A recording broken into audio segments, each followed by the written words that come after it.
My name is Lisa, and I am in my 8th month. I had a really good childhood. I'm not gonna lie.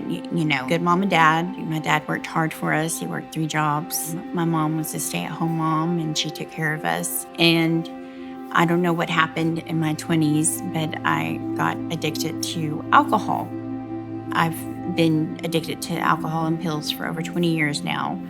I've been in and out of rehabs more than I want to share, but it's a lot. And nothing was sticking.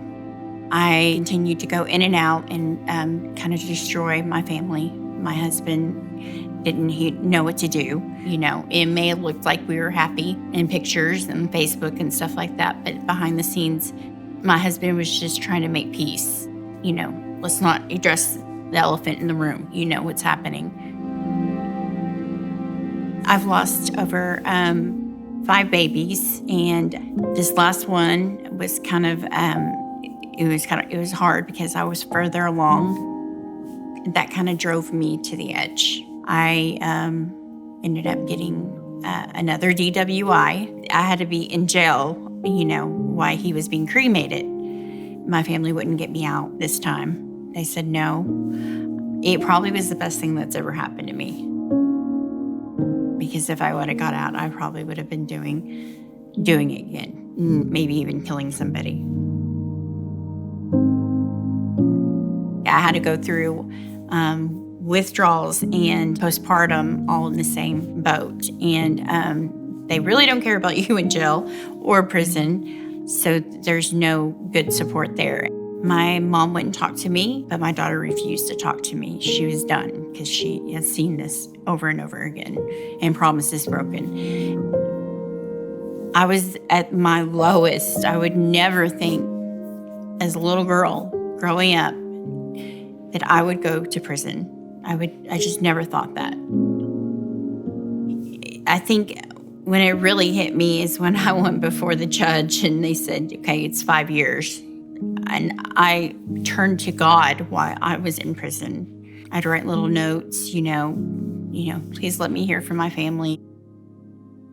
Slowly, they started coming around, and my mom started talking to me and set up the phone. She wanted me to go to this program. First, she lied to me and said it was 6 months, and then she said it was 8.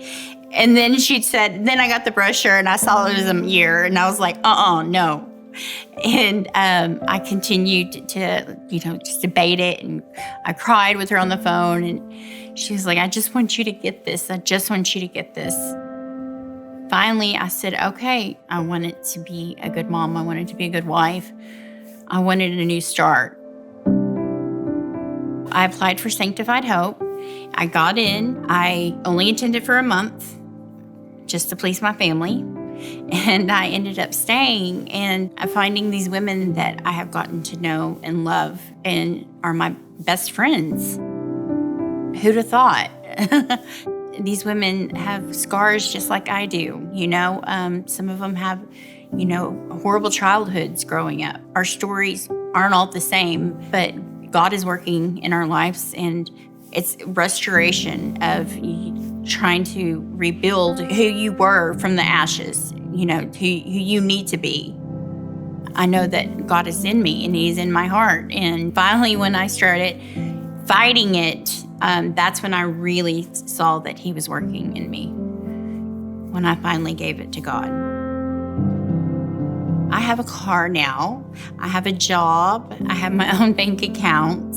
And I'm working to get my dental assisting license back. So I'm very excited when I do go home. My daughter is now talking to me. She is actually going to sing at my graduation when I have my weekend visits. She just sits there on Friday nights. We just sit there and listen to her play. And it's a miracle that she's talking to me. And I think she can see the change in me. She can see that there's a difference this time. I'm excited about my new start with my family. I think it's going to be really cool.